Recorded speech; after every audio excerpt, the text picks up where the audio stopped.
Você está exausto, como se estivesse carregando o mundo nas suas costas? Você acredita que precisa compreender mais sobre a palavra de Deus e ter certeza que não está sendo enganado por todos esses ventos de doutrina que sopram por aí hoje? Falsos mestres, falsos pregadores, falsos profetas que, em vez de pregar a palavra de Deus, a Bíblia Sagrada, ficam lá usando um monte de frase de efeito, prometendo mundos e fundos. Palavras que alimentam o ego, mas não te levam realmente para um verdadeiro encontro com Deus, para o íntimo com Deus. Misturam coisa do mundo com igreja. Será que isso tudo está na Bíblia Sagrada? Eu convido você, mais uma vez, a clicar o quê? No botão que apareceu aqui e conhecer o nosso programa de teologia. Deus abençoe sua vida. Aí, da morte em Manaus, gente com revólver na minha cabeça, nisso, naquilo. Eu fui ficando meio cínico para a morte. Eu não sentia nada. Já, cara, atira, ou então para de babaquice comigo, antes que eu perca a paciência com você. Então eu fui ficando um ser insensível para quase tudo, menos para a dimensão existencial mais profunda, que sabia que havia algo que talvez viesse já da própria insatisfação suicida do meu pai, e que eu vi como é que foi resolvida pela graça de Deus, pelo Evangelho, pelo encontro com Jesus, com Cristo. Provavelmente isso, com mais aquilo que ele tinha feito na minha infância, eu não sabia, fossem as forças latentes dessa minha angústia, o tempo todo presente. E aí eu voltei... Como se Deus estivesse te incomodando o tempo inteiro. Não, como se não, era ele me esbofeteando de dia e de noite, tipo, você é meu... E eu entrando no cacete. Mas, Caio, isso não meio que fere o princípio do livre-arbítrio? Eu fui livre para fazer tudo que eu quis. E quando eu voltei-me para Deus, eu voltei por escolha pessoal. Agora, isso é a implantação de uma semente de vocação humana, que podia ser como a de Mozart, para tocar. Podia ser como a do meu irmão Luiz, que com 4 anos sentava num piano e parecia um mavioso, para lá e para cá. A minha já estava em mim numa direção muito mais sublime da minha vocação de ser, que eu não podia nem imaginar qual seria, mas totalmente livre. Eu fiz tudo o que eu quis. Como quando eu voltei para Manaus, porque estava ameaçado de morte no Rio, e eu voltei para Manaus... E cheguei lá e falei, não, eu preciso de 3 coisas na vida para deixar de viver angustiado. Eu preciso namorar, que eu não gostava de namorar.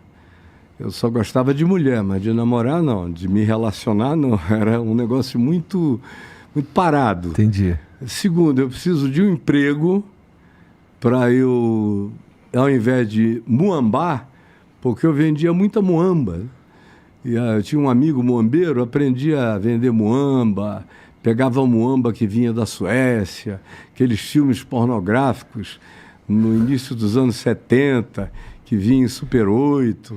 Aí eu ia de barco na escuridão, até o navio, assoviava, os caras desciam as caixas com filme, com muamba, e também com supostos afrodisíacos. No meio da ditadura? No meio da ditadura, na escuridão do Rio Negro. Indo por debaixo do Ródeu, que é o porto do Amazonas. Íamos eu e o Zé pegar essas coisas lá e vender para os ricos da cidade. Aí, tudo punheteiro. E aí eu preciso de um emprego. Arranjei na prefeitura. Fui ser fiscal de obras, usando a habilidade que eu tinha aprendido com meu pai de ver uma obra boa, ruim, errada e tudo mais. E a terceira coisa, eu falei, tenho que voltar a estudar, porque eu parei de estudar. Eu não sou burro, preciso estudar, tenho uma mente boa, privilegiada, quero explorá-la ao máximo. E voltei a estudar imediatamente. Conclusão, mas mesmo assim eu continuei num vazio enorme e vi que eu não conseguia namorar. Tu tinha uns 20 anos aí? 19. Não conseguia namorar, eu não conseguia não trair. Era um negócio horroroso. Passava aquela coisa, eu sentia aquele cheiro, via aquele contorno, eu ficava totalmente inebriado, louco, parava, elas sentavam na moto. Eu tinha 2 motos muito legais. E aí, meu Deus, igarapé, floresta. Naquele tempo não tinha motel, né? Então você ia pra mata mesmo, com as meninas.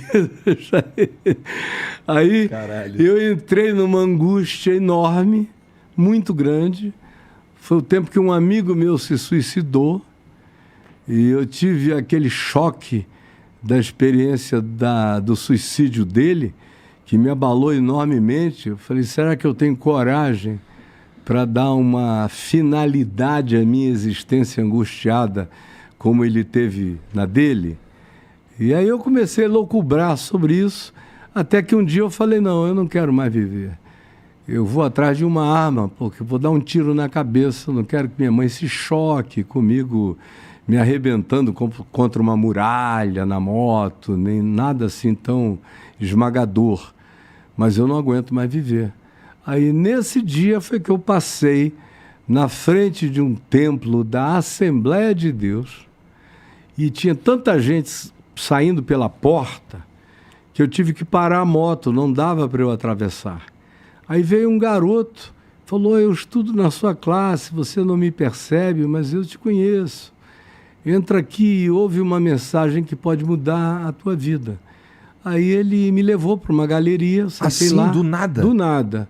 Deixei a moto lá, fui para a galeria, sentei lá na galeria, cheio de baseado na cabeça, né? E por que tu foi? Porque ficou irresistível o convite. Ele falou uma coisa impressionante, ele disse, você está com cara de quem quer morrer. Entra aqui e ouve uma mensagem que pode mudar a tua vida. Dê uma chance a essa mensagem. Aí eu parei, era uma Yamaha motocross, eu puxei a bicha ali na calçada, encostei lá, subi com ele, sentamos lá e eu falei, Jesus, eu vim para o lugar errado. Só tinha doido, né? Aquele povo gritando e línguas estranhas, algaravias estáticas, do lado de um estivador poderoso, com uma criancinha no braço esquerdo. Ele dava uns gritos, aleluia! Aí a criança chorava, ele sacudia aquela criança, a criança chorava mais ainda. Eu fui ficando distraído, eu falei, cara, eu pensei que eu conhecia os malucos dessa vida, mas se eu tiver que conhecer maluco, eu tenho que frequentar aqui, porque só tem doido aqui dentro. E aí, de repente, o pregador, que não estava dizendo coisa com coisa, fez uma pergunta. A pergunta retórica dele foi, vocês sabem por que no alto da cruz de Jesus havia uma epígrafe escrita em hebraico, latim e grego? Esse é Jesus o Nazareno, rei dos judeus? Aí eu parei, doidão. Falei, engraçado, eu não sei. Vamos ver o que esse idiota vai dizer, né? Porque a pergunta chamou minha atenção. Só falta a resposta dele e me botar para fora daqui, de raiva. Aí ele chegou e falou e disse, porque o latim era a língua dos romanos e do poder político e do império, porque o hebraico era a língua do monoteísmo, isso era em Jerusalém, e porque o grego era a língua da filosofia e da comunicação geral no mundo. E Deus queria que o mundo inteiro soubesse que aquele que estava naquela cruz era o centro de todas as coisas. Foi só isso que ele disse que fez sentido para mim. Aí eu comecei a chorar, caí em mim mesmo. A minha viagem, o baseado ajudou um pouquinho na história, porque eu comecei a me sentir um meteoro, um ente cósmico sem força gravitacional, atraindo-o para lugar nenhum, como se eu estivesse passando pelo universo, indo para o vazio, para o gelo, para o frio universal, absoluto, para a não-luz, para coisa nenhuma, cósmico. E assim fosse a minha vida, eu comecei a chorar e dizer, o que eu preciso é desse centro. Eu não tenho esse centro, eu não tenho essa convergência, eu não tenho essa força gravitacional. Eu sou um astro que não gravita em torno de nenhum significado. Aí fui embora chorando, devo ter dirigido umas 2 horas pela estrada, no meio da mata. Aquele tempo você saía de Manaus, 5 minutos você já estava na floresta. E aí eu fui embora na floresta, andando, e chorando. Mas tu me disse que teu encontro com Jesus foi sozinho. Foi. Aí voltei para casa, umas 3 horas da manhã, por aí, 4 horas, 3h30. Deitei e fiz minha primeira oração, sozinha, a minha mesmo. Eu me ajoelhei e falei: Jesus, mamãe vive dizendo que tu vieste ao mundo buscar e salvar gente perdida. Então, se o teu negócio é com gente perdida, eu acho que eu sou o cara ideal para ser achado. Então, me acha, por favor, porque eu não consigo te alcançar. Tu és aquele que tem o poder de me alcançares. Me alcança, por favor. Aí dormi. Desmaiei, de fato, aos prantos, chorando. Quando foi 6h30 da manhã, eu fui acordado por uma força estranha, dominando o meu corpo e jogando para todos os lados. Eu estava completamente lúcido, mas sem nenhum domínio sobre o meu controle motor e corpóreo. Estava de passageiro no corpo. Eu estava sob uma sujeição espiritual. A minha mente lá assistindo aquilo tudo sem nenhum poder de parar coisa alguma. Eu ouvia aqueles gritos, aqueles grunhidos que eu estava dando, como se não fosse eu. E aí meu pai entrou no quarto e, muito mansa, tranquila e serenamente, olhou para mim no chão, me jogando para lá e para cá, e falou: eu não gerei filhos para serem habitação de demônios. Eu gerei filhos para serem santuário do Espírito Santo. Fica livre, Caio Fábio. Aí aquele negócio, foi embora de mim. Aí ele me levou para a cama dele, eu fiquei lá numa posição fetal até mais ou menos meio-dia. Quando eu levantei ao meio-dia, minha mãe disse: olha, o seu pai, que nunca te pediu nada desde os 15 anos, perguntou se você poderia estar aqui hoje às 6h30 da tarde, porque ele precisa ter uma conversa definitiva com você. Aí eu falei: diga para ele que eu estarei, que eu sei qual é a conversa e que já está tudo resolvido, mas eu estarei aqui. Aí peguei a moto, fui para um lugar onde eu sabia que tinha um igarapé maravilhoso, lindo, na Estrada dos Franceses, muita floresta, muita coisa linda no lugar.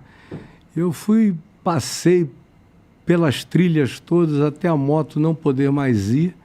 Larguei a moto e corri nas trilhas da floresta até que eu cheguei no igarapé, com aquela clareira linda para cima, um dia maravilhoso.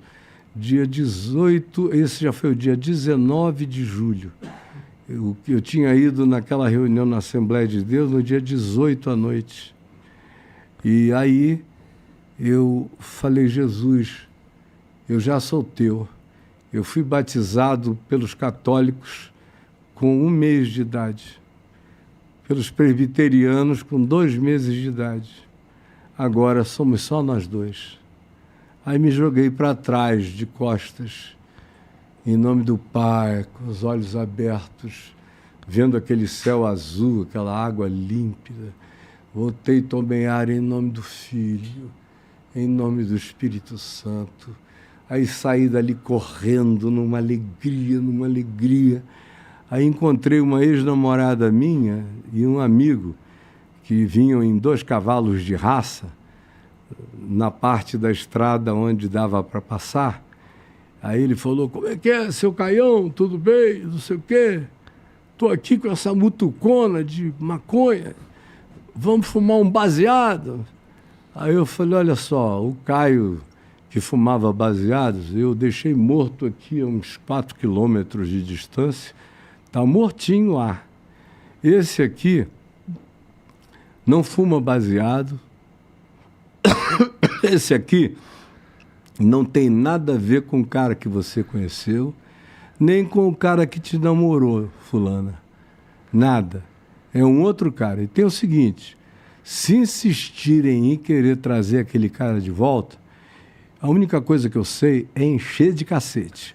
Não insistam porque eu vou bater.